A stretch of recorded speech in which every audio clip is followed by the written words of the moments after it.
Today we are going to present some meanings beyond the idioms.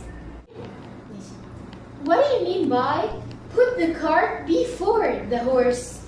This means to do things in the wrong order. For example, aren't you putting the cart before the horse by deciding what to wear for a wedding before you have been even invited to it? Can you tell me what refers to curiosity killed the cat? It means that being too curious can get a person into trouble. For example, curiosity killed the cat, so stop asking me so many questions. What do you refer to by saying bury your head in the sand? This means to refuse to think about unpleasant facts, although they will have an influence on your situation.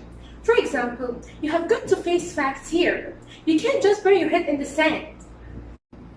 What do you mean by plain as day?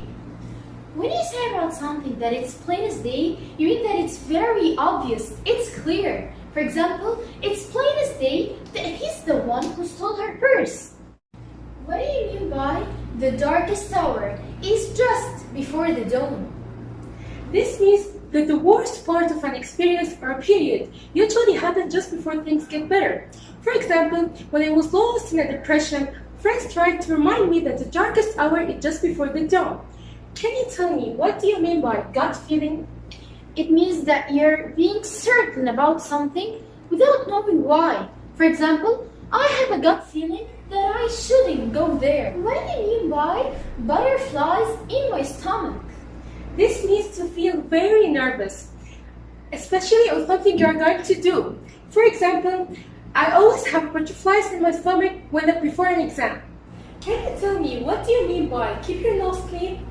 It means to avoid getting into trouble. For example, I've only been out of prison for 3 months, so I'm trying to keep my nose clean. Here he means he's trying to avoid getting from any trouble.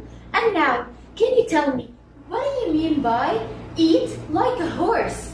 This means to eat a lot or to have a large appetite. For example, although he eats like a horse, he never gets fat.